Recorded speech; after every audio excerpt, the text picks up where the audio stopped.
More legal trouble for Philly rapper Meek Mill. He appeared in court today over his recent run-ins with the law. I'm at a point in my life like we all grew up in the streets and we try to be better, but I had to fight against that the whole time to gain my respect and be who I am today. Whenever history's being made, you guys know I like to talk about it. And these two made history by being the first two males in the hip-hop industry to openly have sex with each other. You know, some court docs leaked. Mr. Combs informed Mr. Jones that he engaged in sex, of course, with rapper 5, redacted. 5 being he is a Philadelphia rapper who dated Nicki Minaj. Well, that's too narrow. You know, this is one of the biggest moments in hip-hop history that we gotta celebrate because it's 2024. And it explains these videos very well because the voice you hear is Sean Diddy Combs himself. Man, you doing it, man. You deserve it, daddy. Cause P. Diddy be wanting to party, and you gotta tell him no. I mean, just look at how he looks at this man when he performs. This is some true love I didn't know about. There's a lot of things that people do that end up sitting and they can't get over it. And they got to keep getting high, hoping to get it out of their head. You know, but when you lose your man card, that's the only thing I can think of. You lose your damn man card.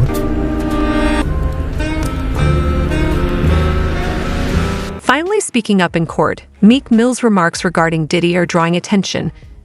Meek's story is breaking through the silence created by years of whispers, side eyes, and discreet industry talk. He's revealing details about Diddy's circle that fans have long suspected. Once praised for their friendship, matching outfits, extravagant parties, and group moves, Meek and Diddy were regarded as hip-hop's best duo. That picture is rapidly coming apart now.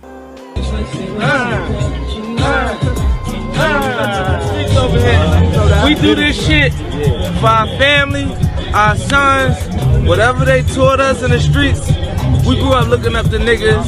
I looked up to like Papa, I was on TV, I was so far gone. We grew up looking up to niggas on the corner that was on the corner for 25 years, and then I got in the game and I got a chance to brush shoulders with niggas that set family legacies. You ready? I'm ready. You ready? Next up, for real.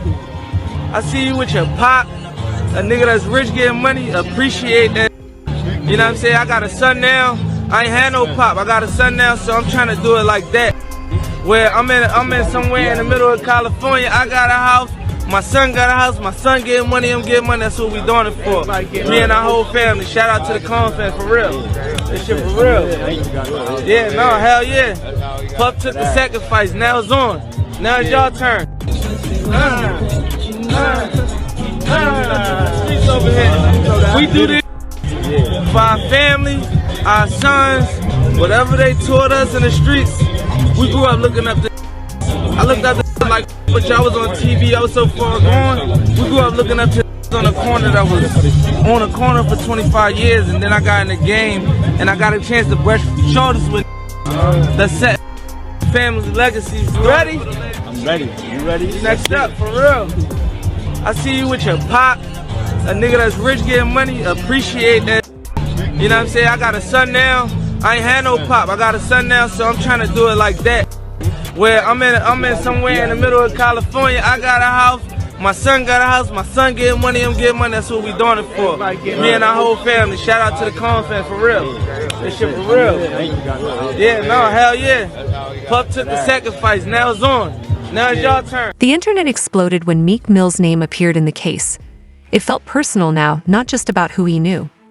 Speculation ran wild, touching on subjects that hip-hop typically avoids. Supporters questioned whether Meek was aware of it or had been caught up. Timelines were filled with theories. Then Diddy's former bodyguard, Gene Deal, made ambiguous but strong remarks that set off the fire. Even though he didn't say much, it was enough to start a blaze. But I'm not surprised that now we have men stepping forward with their own lawsuits. Well, specifically one man, but he name dropped a Meek few Mills. people. He name dropped Meek Mills, bro. He alluded to Meek Mill. Talking about a Philly rapper that dated Nicki Minaj in the He lawsuit. alluded to Chris Brown too. He alluded to Cuba Gooding Jr. I could believe that. Bro be tweaking. I seen it breakdancing with big ass eyes at, I forgot where he was at, but it was just looking like, isn't that from Snow Dogs? That tripping. Like what? That is so random. Yeah. Usher. I could also low-key believe that. I be side-eyeing Usher. I like Usher too, but Oh my God. I be side-eyeing him and the Biebs, their early relationship. He just turned 30. Biebs? Yeah. Yeah, I know. Happy birthday, Look at him. bro. He ain't right. He did not. It did not say Meek Mill name. Wait. Oh, hold up. Never mind. Wait, what the? I forgot. Look, Mr. Combs informed Mr. Jones that he had engaged in intercourse with rapper 5. That's redacted. Look, 5. He's a Philadelphia rapper who dated Nicki Minaj.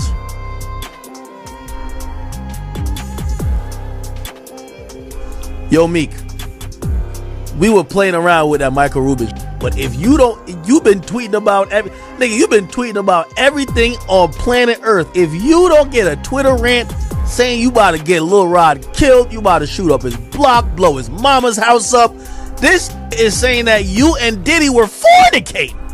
What the? Meek Mill, you gotta respond. You have to reply expeditiously. You go on Twitter rants for less, bro. I need you to come to the stage in full deniability mode. Cause what is this, bro? What is this? Lil Rod is claiming that Diddy said he did something to you. And Usher. And I don't even know why people aren't mentioning Usher in this situation. Everybody's hung up on Meek Mill. But I think it has something to do with how Meek Mill be glazing up Rick Rubin and them. Now the Stevie J thing, that's really wild. I don't know about any of this. But Meek, you of all people, you have to reply.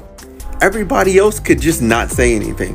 The fact that they redacted your name but said he's a Philadelphia rapper who dated Nicki Minaj, there's only one. Meek Mill didn't play it safe and lashed out after being backed into a corner and clearly shaken.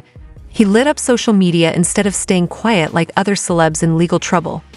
His primary target, DG academics. In a barrage of intense tweets, Meek cautioned everyone to refrain from discussing the case. However, academics immediately clapped back, refusing to fold. The altercation quickly heated up, and viewers saw it play out live.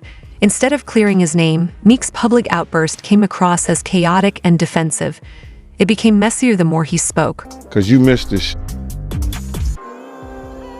Meek Mills. Well, he said a Philly rapper. You understand? And it was redacted in the paperwork to that. Because first of all, it had Meek Mills, it had Stevie J, they had redacted their names, and they had Usher, and they redacted their names and just said a performer of the Super Bowl and a Philly rapper. Everybody kind of knew back in the day that Meek Mills and Puff was a little too friendly. Anytime two rappers or two people in the industry come dressed up alike on more than one occasion, listen here, man. My dudes in Philly, I got some real strong dudes in Philly. They don't play that shit.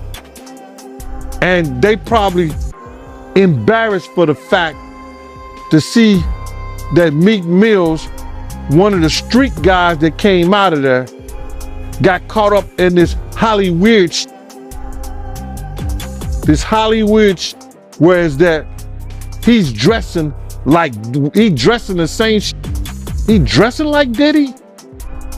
Hugged up with Diddy? I think that Lil Rod know a lot of shit, but I know this. Two men dress alike, it's just like two men laying down. When they both get up, they both homos. And that's real talk, bruh. My man, you go to a party, dog, and the nigga got the same shirt you got on, I'm taking my shirt off. I'm walking around in a t-shirt. And then, not to blow Meek Mills up out the water or anything like that, it was said that they checked his Google search and all the other shit, and he was searching for some online gay porn and all that other shit like that. Oh, wow. That shit is crazy, bro. But listen, those are what, you know, it's crazy that money, that lifestyle, and you trying to fit into something get you. These guys never set out to do all this shit. Meek Mills, when he got into the game, he didn't set out to be questioning about his manhood with Diddy. But he put himself in that position. Meek Mill's attempts to silence his critics were a complete failure. The turmoil was transformed into content by the internet, as it always does. Reddit and Twitter were flooded with memes ridiculing his supposed ties to Diddy's circle. The feds allegedly discovered Meek during a raid at one of Diddy's estates, according to one viral post. However, things became more bizarre. Fans started to trace it all back to a mystery party Diddy supposedly hosted for Meek in 2014. It was a $25 million invite-only gathering, guarded like a facility. It appeared to be just another lavish celebration at the time. Right now? Some think it was something far more hidden. The party was no longer merely a memory. It became part of the online case file as theories erupted and old videos resurfaced. Meek Mill just responded to the Diddy allegations in the worst way possible. So in case you haven't heard, Diddy's getting sued by one of his older DJs. And in the lawsuit, it implies that Diddy had a certain relationship with somebody from Philly. It doesn't say who by name, but it says that he's a rapper from Philly and he dated Nicki Minaj. Nothing has been confirmed, but people have been saying it's allegedly Meek Mill. And he just responds by threatening AK. I don't know why he blamed him, especially since everybody online was saying the same thing, but he basically just said the industry's after him because he's independent. So according to Meek Mill, all of this is made up and it's all because of the industry. I don't know, man. What y'all think about it? Meek says, I want to hire an investigative team, $100K cash, to find out every specific detail involving Meek Mill name to the Diddy case. I also want them to look at who is powering this media involving Meek. Anything to do with Buddy, something's not right.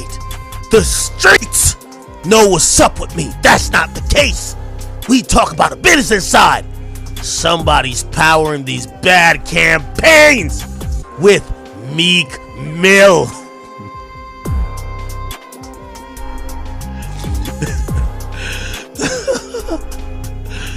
Again, I got $100K for a thorough investigation of who's powering and how exactly my name is connected to this. Meek, just transfer me the $100,000. I got you, brother. I'm gonna show you exactly right here. This is how I'm gonna give you all the proof in like 5 minutes, so we're gonna get back to this Dove case. All right, here's all the proof right here. This is how you got connected to it. Nobody's funded it. Put it like this, Meek, you couldn't get a $100,000 contract for a record deal right now. Trust me, nobody's wasting $100,000 or more to fund media to make up some on you, okay? And by the way, here's the thing too. People just think it's funny. Yo, how has this really been alive for like 40 years, been using the internet for 20 years, and still don't get it? Like, still don't get this. Is like ridiculous, bro. It's ridiculous. Meek Mill Pool Daddy. This is how, bro. If these videos didn't exist, man, you doing it, man. You deserve it, Daddy. You putting in that work. Proud of you. I love you. Yeah. My first thought was simple. Come on, Chad. Come on, Chad. Now, Meek, I know you're not the sharpest knife in the tool set, but if you weren't looking exhausted in the pool, look like you may have, you know what I mean, look like you were exhausted after slipping and sliding on baby oil, you look like you just went through a marathon, possible freak off. If you weren't looking like this, with the complimenting you, calling you daddy, saying you deserve it, all while you're shirtless and looking so, you look like just worn out, and you're responding to it, calling you daddy. Man, you doing it, man. You deserve it, Daddy. You putting in that work. Proud of you. I love you. I appreciate, I love you too. Now that's one. Now, here's the next thing. If you didn't realize it was probably a good time to go home and change, when you and Diddy had matching shirts and matching drawers, and y'all took a picture with a midget in a public event, all while you were leaning in like a proud side chick, we wouldn't have nothing to say. And by the way, again, ain't nobody even think, well, I don't really think he gay. I just think this is funnier. I think it's funnier. You get what I'm saying? Now, I'm not going to play that little audio because I think that audio is fake. I don't know. You know the audio like, yeah, I'm not going to do that. Okay. Now, the other things that just don't make you look that good. When you were shopping, I think it's still up there. When you were shopping accidentally for vibrating panties, which people would say are freak-off supplies. Like, I ain't gonna lie, it would have been better if you said, I need some baby oil. Can I get that on? You said vibrating panties with the remote. Bruv. Now, that wasn't also the worst one. The owner of the mansion where that 2014 party was held then came forward. They said what happened that night was unlike anything before or since. They described strange, eerie scenes, sushi being served on silent bodies and a secretive atmosphere. Allegedly, workers were told to be quiet, and the evening resembled a hidden club meeting rather than a regular event. Video footage from a birthday bash Sean Diddy Combs threw for his friend Meek Mill in April of 2014 has surfaced in the midst of the disgraced rapper's trafficking arrest. According to Daily Mail, the party was held at a Parisian palace in Las Vegas that Diddy rented for a whopping $25,000 for 24 hours, which according to the property manager Jason Haidt was left in a disgusting mess after the wild get-together. He told the publication, quote, there were broken bottles of alcohol, used condoms, blood on the beddings, powder, razor blades by the hundreds, lubricant on the dressers, and marble floors. Jason claimed he also, quote, found panties, bras, and even 2 iPhones in the bushes behind the bowling alley. Diddy's personal assistant relayed specific requests for the party, including bringing their own smoke detectors and that all interior bedroom door locks were to be ordered new and left unopened for their arrival. The property manager was given a rough estimate of 850 guests for the mansion party. However, 900 guests showed up. Jason claimed most of the guests participated in, quote, fueled festivities and described Diddy as being wasted. He said the party ended around 3 a.m. and claimed there was rampant use all over the $7.5 million property.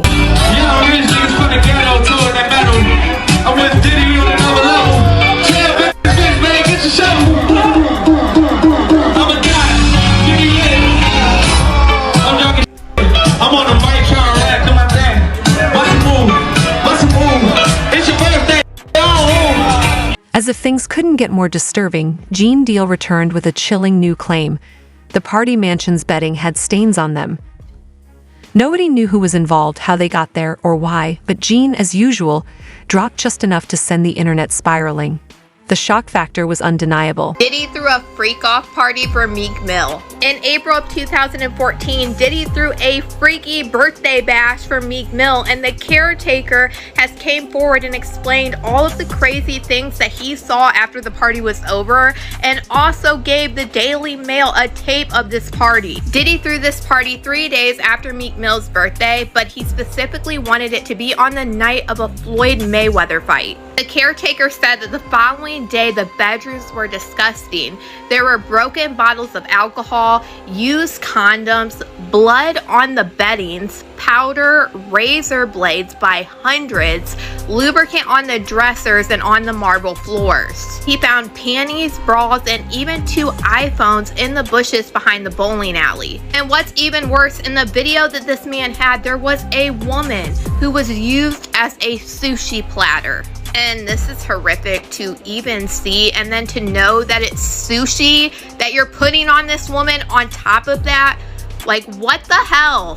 The caretaker also said that Diddy and his team requested double-sided locks for the interior of the bedroom doors, and they wanted them to be unlocked for the guests' arrival. Diddy requested that all the interior bedroom door locks needed to be ordered new and left unopened for the arrival for security purposes, as they would need to supervise the installation. And both keys were given to Diddy directly and nobody else. Now you're really sounding like you're trying to hold people in a bedroom against their will, Diddy. What are you doing? The caretaker said that he told Diddy the rooms already had locks and they also had huge doors because this was a very fancy mansion, but obviously Diddy didn't care. Diddy paid $25,000 to rent out this mansion for Meek Mill's freaky party, and there was 850 guests at this party. Here's French Montana, Meek Mill, and Diddy giving a speech at this party where this caretaker found really disturbing after the party was over. And not to mention the woman laying on a table looking like she's scared to death with sushi all over her. Of all things, raw fish. This is absolutely crazy. But they show a couple pictures. These are the cars that were awesome in 2014. Pictures that we saw. This is the woman as the sushi platter. That's kind of wild. The mansion was crowded with celebrities shuffling through the mass of people, accompanied by their entourages of bodyguards and trophy women. Lingerie-clad dancers performed provocatively on set-up stages. They dressed women up and posed around the various rappers for photos. In one scene, a girl was laid out on the table naked, with only one tiny piece of vinyl covering her front body for hygiene purposes, as rows of sushi were framed on around her while workers offered bottles of sauce. The partygoers smiled into the camera, posing with their friends. At one point, Mill, Montana, and Diddy stood up on an elevated platform to give a speech, laughing with each other as one partygoer shouted to see if there was liquor up there. After days of silence, Meek Mill suddenly returned online, but this time there were no threats, just flat denial. He stuck to the same message across Twitter, Instagram, and live streams. He wasn't involved in Diddy's personal matters. He said, "I don't even know that man like that," and followed with videos chanting, "No Diddy, no Diddy." Fans were left confused. Why so loud? Why now? His response raised more questions than it answered. My man, I can't judge Meek Mill as a man. I don't know Meek Mill as a person. You understand? And if he wants to say no Diddy, no homo, no this, no that, that's his choice. I know a lot of Phillies dudes and they strong out there, and some of my people are cool with Meek Mill.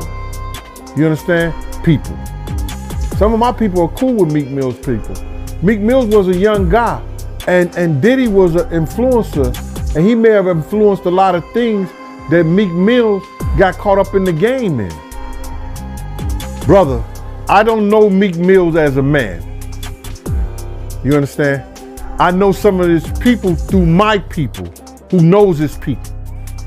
If Meek Mills want to say no Diddy, if Meek Mills want to say no homo, I don't have a problem with Meek Mill doing that. Meek Mill's got to deal with what he got to deal with based on the relationship him and Puff had. Dressing alike, being cozy, Puff calling him daddy, saying little innuendos to him. People are looking at that and saying Meek Mill is wrong for saying no Diddy. But you can't tell a man how to spend his money and how to make love to his wife or his Diddy. So, I don't know. I don't know, Mike. I just don't know. Nah, I feel you, man. You know, I get it, man. I see where you're coming from. But I gotta ask you about this party, right? That Diddy threw for Meek Mill. You heard about how the owner, she came out saying that she found used condoms, lubricant, razor blades, powder, blood on the bed sheets. You heard about this? No, what happened was that Diddy had rented a mansion out for Meek Mill's birthday party, and he had rented it for like $25,000. I remember we rented one of Cher's mansion out. You know what I'm saying? And that's the day he had fired his cook, but that's a whole nother story. You know what I'm saying?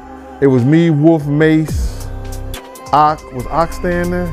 No, just me, Wolf, Mace, Puff, and there was one other person staying in the mansion. But anyway, long story short is that they came recently.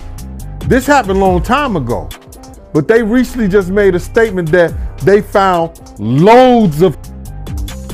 I wonder what they did with because they didn't turn it over to the police. They said they found loads of razor blades. They said that the sheets were bloody, nasty.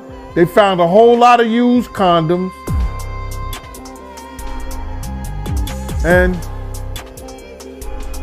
it was a Diddy party, giving in Meek Mill's honor for his birthday. I was like, yo, wow. They said it was disgusting the way that they left the place. So I know they got hit with another bill on top of that $25,000 and the different deposits they had to put down for cleanup and all this other stuff.